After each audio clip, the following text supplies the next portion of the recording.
y'all know y'all could get so deep sometime, and I don't know if anybody, not one person will understand. I looked at it as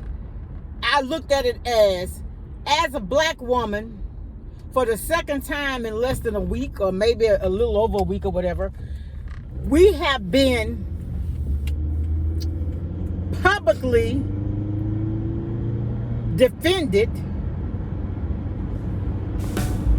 in front of a mass audience. And y'all know for so long,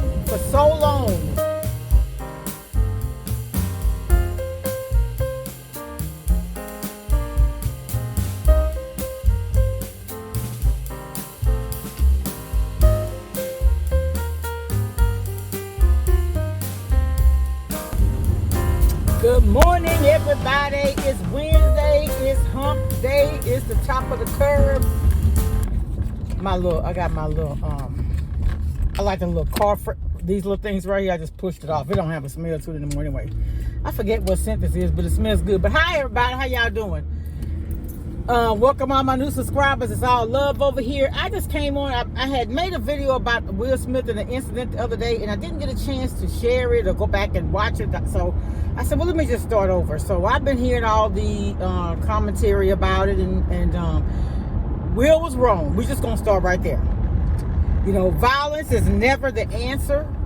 And I think, let me tell you something though. I always tell y'all, I always feel like whenever the Lord puts you through something, he gets the glory. And so Will has a testimony. He can attest to what happens to even somebody as rich as him. When they do something that is considered immoral, can be considered criminal, there are repercussions, right? So in dealing with the situation he's going through, like Obama said, a teachable moment, this what it could be for many people. Will could use his platform, because I see where Will Smith may post a video, and I'm talking about in seconds, it's got more than 1 million votes. I mean, 1 million views. And I've been on this platform posting videos off and on for, I don't even know how many years, because I've been a member of YouTube since 2006, but I don't think I started recording until 14 or 16. I don't know, however, but I wasn't even consistent. And I don't have but 1 million and something views now after all that time. So his content reaches the masses. So he could take this opportunity to reach a lot of people. And so if the Oscars will determine that they're going to sanction him, let it be something like in the form of creating outreach or mentoring or something like that, because taking money away is not going to hurt Will, because he's just going to get more money. And I wouldn't take away his Oscar because he earned it. You know, that would be like you having to discipline your employee because maybe they came to work late a couple of times, because in your policy it states that if you're late more than 3 times in a certain amount of time, you're going to be disciplined. But you still have your job. Your pay didn't change. You know, it's just that you were written up. So I don't know what they're going to do. I can't tell them what to do, of course, but I think my opinion matters. It does. But what I will say is too, violence is never the answer. I've been in situations where I could have reacted differently, but I always take the classy, I try to say godly approach. But anyway, but I think that the fact that Chris Rock did that in the setting that they were in and singled out his wife, and I'm going to be honest with y'all, when I saw that, to me it's always for me deeper than what I see on the surface. On the surface, we see that Will was protecting his wife. I get that, because he was. But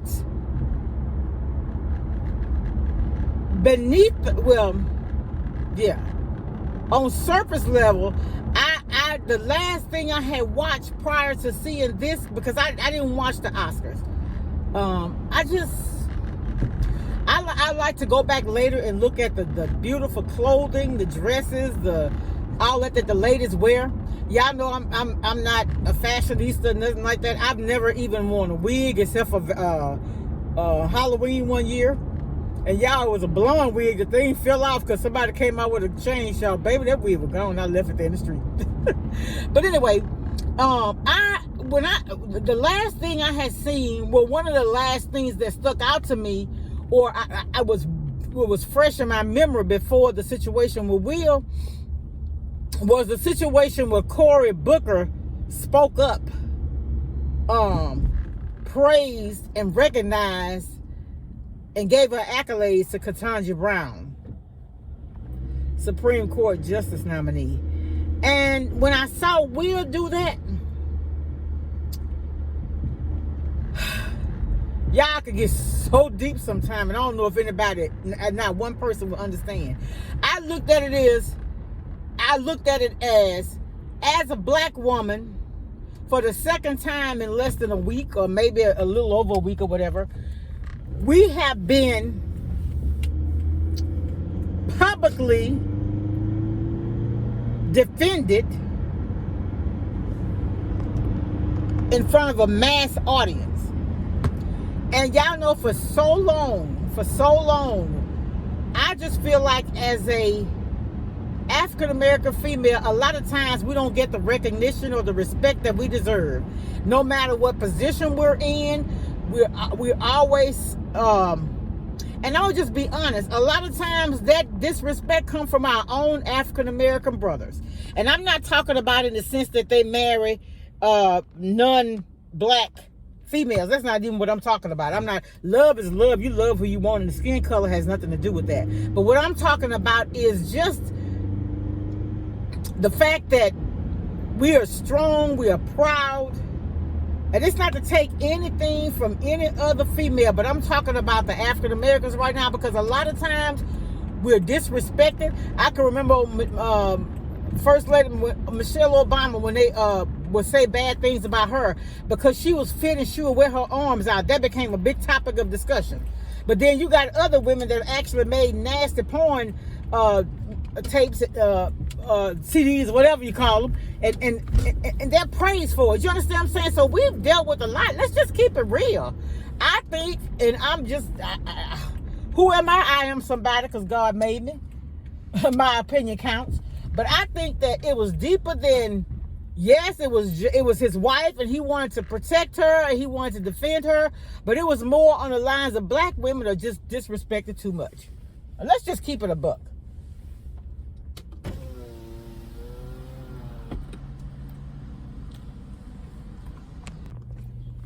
Yeah, I remember one time there was it was at a meeting. It was a public meeting, and I remember seeing it on the television. And it was this African American attorney, female attorney. I don't know why my hair don't look good on camera right here, but it's okay, y'all. I promise y'all.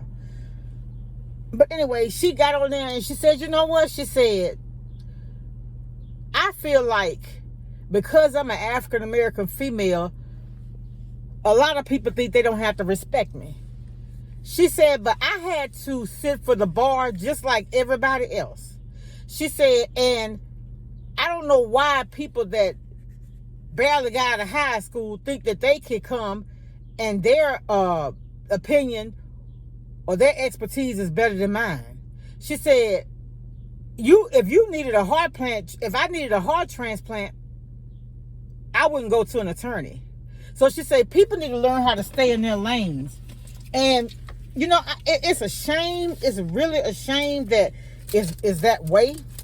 And, you know, you can't put everybody in a category because everybody is not mean-spirited. Everybody is not. But there are people that are, who are. But, you know, people live and they learn. And, God has his own way of remedying situations. And I think the situation with Will Smith is time for a conversation in regards to black women. And it, like I said, it's deeper than surface level. I really do believe. If he had seen the speech and some of the testimony and the questions and stuff with the Supreme Court nominee, I think that he probably would that probably may have weighed in on his decision. I don't know. Like I said, I don't know Will's decision. I don't know why he did the things he did. But I'm going to tell you something I remember. We had this manager, and we worked for the same company. And I remember talking to him. And he told me, he said, because I'm a Christian, it's a Caucasian guy. He said, because I'm a Christian, he said, irregardless to who it is, he said, if it's illegal, immoral, unethical, or discriminatory, I'm not going to do it. And he stood on that. And I took that, and that gave me the utmost respect for him. And not only did he speak that, but his actions also let me know that he applied what he spoke about. Because, you know, you have people that'll preach God all day, and everything that they do is of the devil. And I'm not being judgmental because I can't judge anybody. I'm not God. But I'm just saying, based on what I see, I base my opinion on facts. On a person's actions is how I base my opinions about their character. Because you can say, and you know what? And I've learned too, if somebody always got to say how good they are, I question that. Because you know what? How you see yourself and how other people see you could be totally different. And a lot of times it is. And that's why I'm open to criticism. Like I had a situation just yesterday. I was asking the lady, what do you think I could do better? How could I attract more people? Or how can I do this and do that? And I'm not saying attract people for a relationship, because I'm not ready for a relationship. I'm not talking about that. I'm talking about, you know, and I think it amazes some people how I'm so willing to help in a way that's not going to benefit me. But that's the God in me. I'm not saying I'm better than anybody else. It's just that the Lord has done so much for me and so much for my kids and my grandson and the simple things, just the people who came into our lives to make us better. It's not even about material things. It's not. Hey y'all, so y'all know on some mornings I come like with my son with me. Oh yeah, our weather's supposed to be bad today. They canceled school today. But anyway, my son is normally with me, so I always just come and get me an unsweet tea. I used to get the unsweet green tea, but they stopped selling it. Anyway, I may be rambling a little bit, but just hear me out, y'all. But anyway,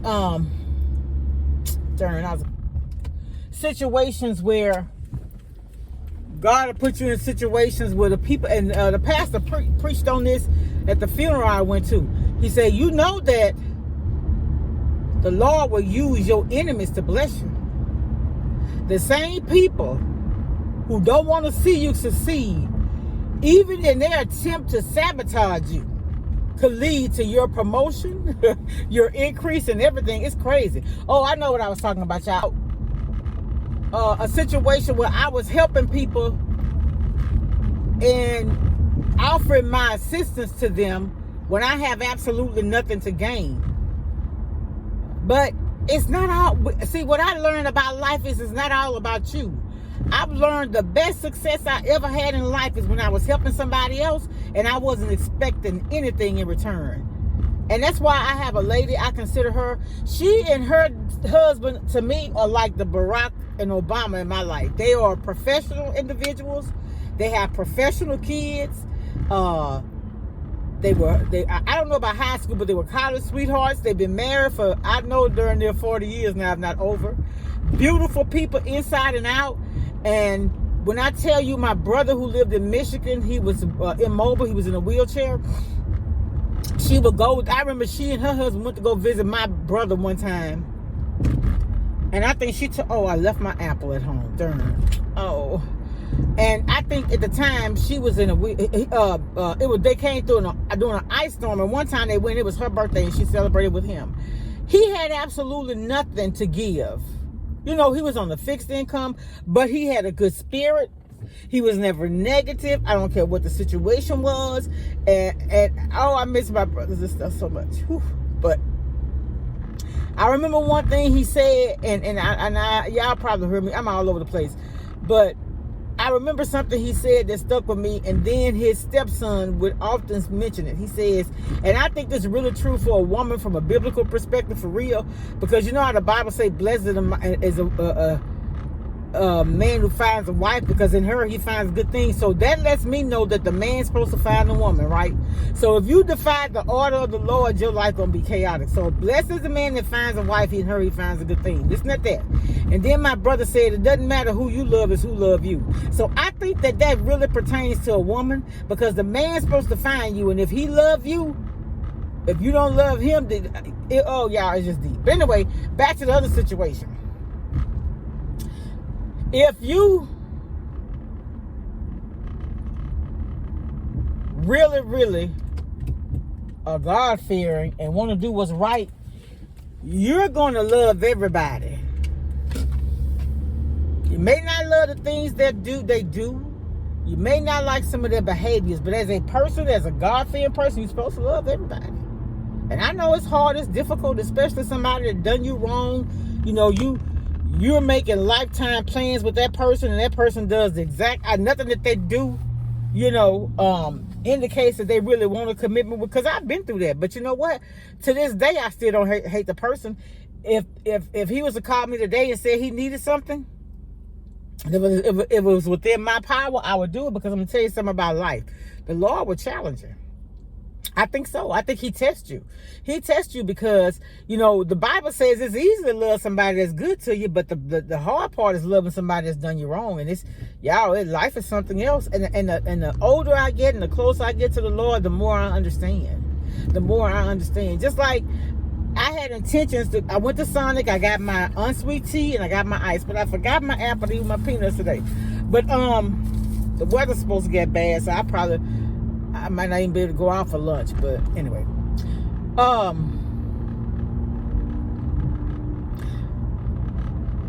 small blessings. You know, I thank God for the small things. So I just went to Sonic. A lot of times I get my unsweet tea, extra ice, and I get me, because I love my drinks ice cold. And I think I need to start drinking something hot, because they say hot drinks with lime flush out fats. I need to start doing that too. But anyway, I'm just rambling. Anyway, I just like running my mouth and talking to y'all.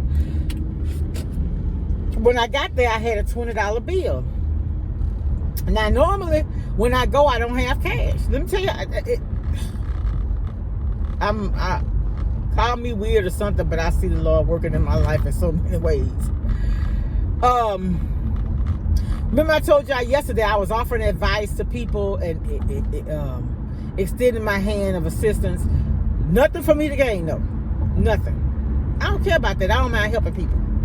Today, small thing, nothing really major. I go to Sonic to pay, and usually, like I say, I use my card. I've used my card at Sonic for $1.09 because I didn't have cash and I didn't want to eat food. I just got a drink. Anyway,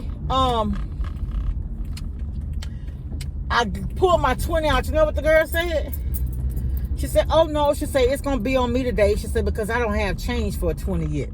Now, mind you, this probably, I don't know, because a lot of mornings when I go and I get a drink, I'll actually give $2 to whoever at the window for them to get them one. If they get, whatever they do with it. But anyway, I'm just saying. And today, the drink was on them because they didn't have change. On the day I had cash, because usually I have my card. I'm just saying, in the small ways, you see the Lord working. He working in your life in so many ways. But do you acknowledge it? Do you understand? Do you comprehend? Whew. Y'all, Lord have mercy, Jesus. All right, y'all. It is Wednesday. It's hump day. It's time to be productive. Make a difference for somebody. Much love. Bye.